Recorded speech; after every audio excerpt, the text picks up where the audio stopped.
Les voitures électriques sont souvent présentées comme la solution miracle pour réduire nos émissions de CO2 et lutter contre le réchauffement climatique.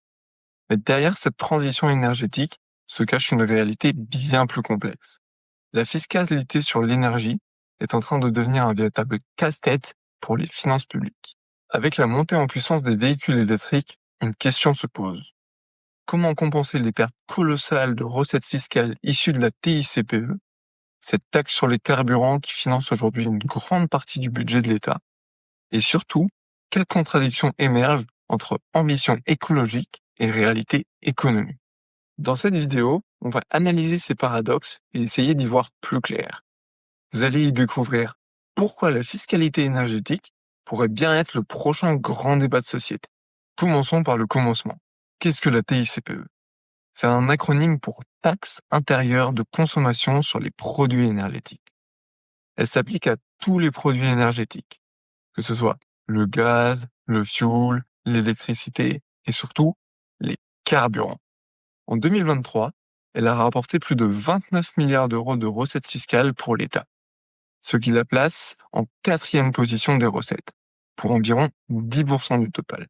Pour illustrer cela, prenons un exemple. Pour chaque litre de gazole consommé en France, l'État prélève 60,9 centimes de TICPE et 12,2 centimes de TVA sur la taxe elle-même. Oui, oui, vous avez bien compris, on taxe la taxe, soit 73,1 centimes par litre, ce qui correspond à 42%. Concernant le samplon 95, pour chaque litre, l'État prélève 69,1 centimes de TICPE et 13,8 centimes de TVA. Là encore, sur la taxe elle-même, ce qui correspond à 82,9 centimes.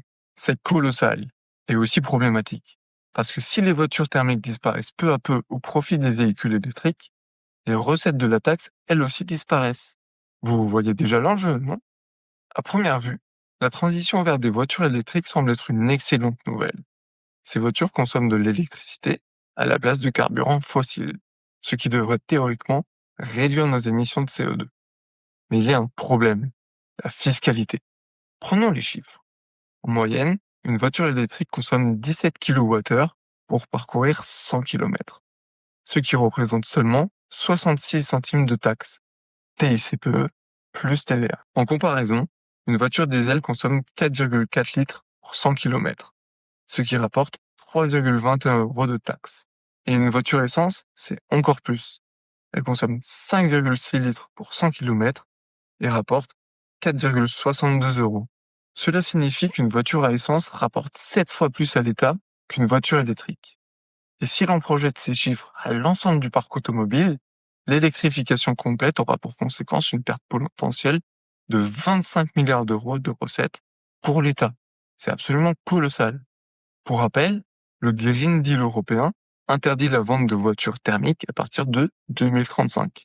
Certes, une partie des pertes est compensée par une hausse des recettes de TVA, car en moyenne, une voiture électrique est vendue 10 000 euros de plus qu'une voiture thermique, générant 1 666 euros supplémentaires de TVA pour l'État. Mais ce gain est marginal comparé à l'ampleur des pertes. Et d'autres incertitudes viennent compliquer les projections. Quelle sera la place de la voiture dans nos modes de transport futurs, avec la mobilité douce, les transports en commun, la voiture autonome? Ces évolutions pourraient encore réduire l'usage de la voiture individuelle. Alors oui, les voitures électriques peuvent réduire nos émissions de CO2, mais elles creusent également un trou béant dans les finances publiques. Au-delà de la fiscalité, les politiques d'encouragement à l'électrification posent d'autres problèmes. Prenons l'exemple des aides publiques. En France, une prime à l'achat d'un véhicule électrique peut aller jusqu'à 4 000 euros.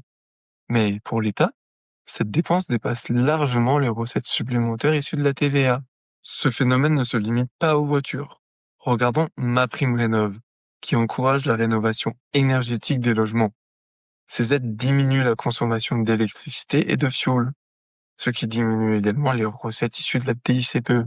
Pour le fioul, la taxe est de 18,7 centimes par litre, ce qui génère environ 790 millions d'euros de recettes fiscales pour l'État. Mais à mesure que la consommation diminue, les recettes fiscales, elles aussi diminuent. On voit bien qu'il y a un paradoxe.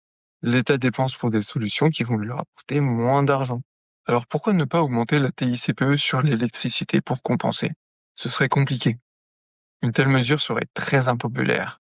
Une hausse de la fiscalité énergétique pourrait provoquer un rejet massif, comme l'ont montré les différentes manifestations des Gilets jaunes. Ce rejet s'explique par une réalité sociale. Les ménages les plus modestes, qui dépendent davantage de leur voiture que les plus aisés, seraient particulièrement touchés. En outre, plus une taxe est élevée, plus il devient rentable d'échapper à cette taxation, notamment via l'autoconsommation. Quand on produit sa propre électricité, non seulement c'est moins cher, et en plus, on ne paye pas la TICPE. Résultat, plus les taxes augmentent, plus il devient rentable d'être autonome. Et certaines collectivités, particuliers ou entreprises l'ont déjà bien compris.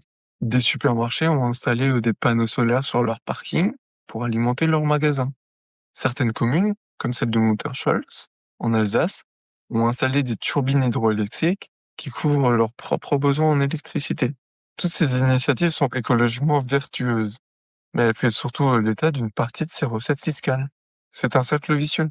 Plus la taxation augmente, plus les comportements se tournent vers l'autoconsommation, aggravant ainsi les pertes pour les finances publiques. La transition énergétique est indispensable pour lutter contre le réchauffement climatique, mais elle met en lumière une contradiction majeure. Nos finances publiques reposent encore largement sur les énergies fossiles. En clair, nous sommes face à un paradoxe. Comment financer cette transition sans compromettre les finances publiques et l'équilibre budgétaire? Enfin, ce qu'il en reste. Ce débat, encore peu abordé, sera crucial dans les années à venir. Alors dites-moi en commentaire, selon vous, quelles sont les solutions pour réconcilier ambition écologique et réalité économique? Est-ce que ça serait de taxer davantage l'électricité, réinventer la fiscalité, ou encore réduire la finance publique?